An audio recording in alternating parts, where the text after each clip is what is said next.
কলকাতার পরে আবারও আওয়ামী লীগ বিদেশে শোডাউন করলো, এবার যুক্তরাজ্যে।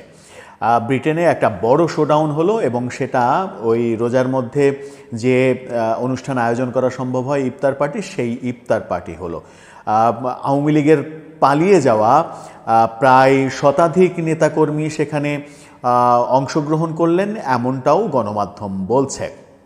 বেশ কিছু ডাকসাইটে নেতাকেও সেখানে দেখা গেল এবং সেখান থেকে দৃঢ় কণ্ঠে অনেক বার্তা দেওয়ার চেষ্টা করা হলো। কি হলো যুক্তরাজ্যের ইফতার শোডাউনে আওয়ামী লীগ কী বার্তা দিতে চাইলো, সামনের আওয়ামী লীগ কোন পথে এগোচ্ছে, সেই আলোচনাই করবে এই ভিডিওতে। থাকবেন পলিটিক্স টিভির নিয়মিত আয়োজনে।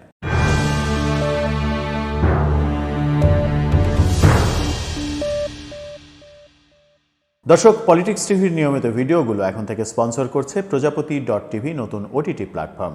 আপনারা চাইলে ইউটিউবে, ফেসবুকে, ইনস্টাগ্রামে, টিকটকে দেখে নিতে পারেন, সাবস্ক্রাইব করে সাথে থাকতে পারেন। চলে যাচ্ছি মূল ভিডিওতে। বলছিলাম, যুক্তরাজ্যে এবার আওয়ামী লীগের শোডাউন দেখা গেল।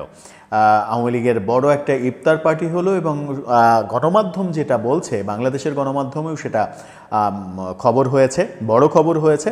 গণমাধ্যম বলছে যে আওয়ামী লীগের প্রায় পালিয়ে যাওয়া শতাধিক নেতাকর্মী সেখানে অংশগ্রহণ করেছে এবং যুক্তরাজ্য আওয়ামী লীগের নেতাকর্মীরাও সেখানে উপস্থিত ছিলেন।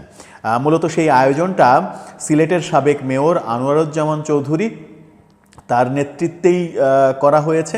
তিনি এর আয়োজক ছিলেন বলেও মনে করা হচ্ছে। যুক্তরাজ্য আওয়ামী লীগের সাধারণ সম্পাদকও এটার অন্যতম আয়োজক ছিলেন। সেখানে যাদেরকে দেখা গেল তারা হচ্ছেন আওয়ামী লীগের অন্যতম হেভিওয়েট নেতা আব্দুর রহমান, আনোয়ারুজ্জামান চৌধুরী সিলেটের সাবেক মেয়র, খালিদ মাহমুদ চৌধুরী আওয়ামী লীগের সাবেক সাংগঠনিক সম্পাদক, বর্তমান সাংগঠনিক সম্পাদক এবং সাবেক প্রতিমন্ত্রী, শফিকুর রহমান চৌধুরী সাবেক শ্রম এবং প্রবাসী কল্যাণ প্রতিমন্ত্রী, সিলেটের সাবেক এমপি হাবিবুর রহমান হাবিব, সাজেদুর রহমান ফারুক সাধারণ সম্পাদক যুক্তরাজ্য আওয়ামী লীগ।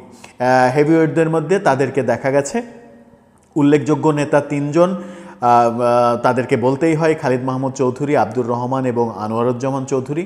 বিশেষ করে আব্দুর রহমান প্রেসিডিয়াম সদস্য এবং খালিদ মাহমুদ চৌধুরী সাংগঠনিক সম্পাদক এবং সাবেক প্রতিমন্ত্রী। তাদের দুজনকে দেখা গেছে, আনোয়ারুজ্জামান চৌধুরী ছিলেন। সেখান থেকে যেটা বলার চেষ্টা করা হলো সেটা হচ্ছে, শেখ হাসিনাকে বাদ দিয়ে রিফাইন্ড আওয়ামী লীগ মেনে নেওয়া হবে না।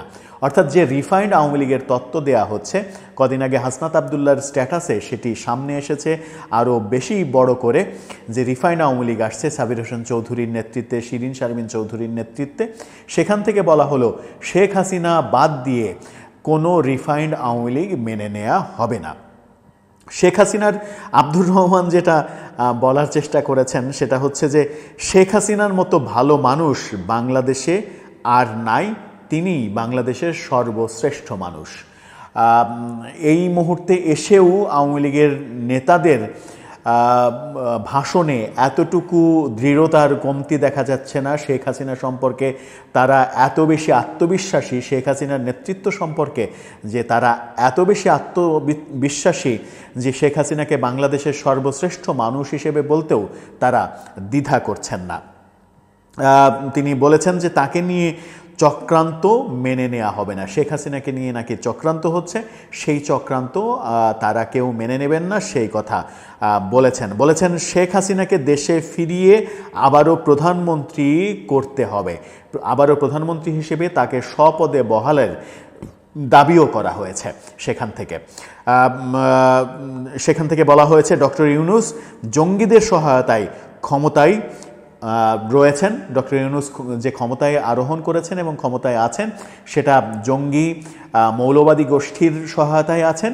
সেই ক্ষমতা অবৈধ এবং সেই ক্ষমতা বেশি দিন টিকবে না। খুব দ্রুতই শেখ হাসিনাকে ফিরিয়ে এনে তাকে প্রধানমন্ত্রী হিসেবে আবার আগের জায়গায় প্রতিষ্ঠিত করা হবে এবং শেখ হাসিনাকে ফিরিয়ে আনা হবে। সেই দৃঢ় প্রত্যয় তাদের ব্যক্ত করতে শোনা গেল। আনোয়ারুজ্জামান চৌধুরী এবং আব্দুর রহমান, তারা দুজনই মূলত বেশি কথা বলেছেন সাজিদুর রহমান ফারুক, সাধারণ সম্পাদক যুক্তরাজ্য আওয়ামী লীগ। তিনিও বলার চেষ্টা করেছেন যে শেখ হাসিনাকে ফিরিয়ে আনতে হবে বাংলাদেশে এবং প্রধানমন্ত্রী হিসেবেই ফিরিয়ে আনতে হবে।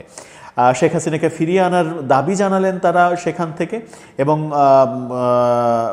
এই দ্বিতীয়বারের মতো বোধহয় আওয়ামী লীগের সবথেকে বড় শোডাউন হলো, দ্বিতীয় বড় শোডাউন হলো বিদেশের মাটিতে। প্রথম আমরা দুদিন আগেই শুনেছি কলকাতায় একটা বড় শোডাউন হয়েছে, ইফতার পার্টি হয়েছে, সেখানে শতাধিক নেতা উপস্থিত ছিলেন। এবার যুক্তরাজ্যে সেরকম একটা শোডাউন হলো এবং সেই শোডাউনে সাবেক মন্ত্রী প্রতিমন্ত্রীদের দেখা গেল, মেয়রদের দেখা গেল, এবং সেখান থেকে দাবি করা হলো শেখ হাসিনাকে প্রধানমন্ত্রী হিসেবেই ফিরিয়ে আনতে হবে। সেই আশা বাস্তবতার নিরিখে কতটা বাস্তবসম্মত সেই প্রশ্ন এবং সেই উত্তর সময়ই বলে দেবে। দর্শক, আপনার কি মনে হয়, যুক্তরাজ্য থেকে আওয়ামী লীগের নেতাকর্মীরা যে প্রত্যাশা ব্যক্ত করলেন সেই প্রত্যাশা কি বাংলাদেশে আদৌ বাস্তবায়ন করা সম্ভব? আপনার মতামত জানিয়ে লিখতে পারেন আমাদের কমেন্ট বক্সে।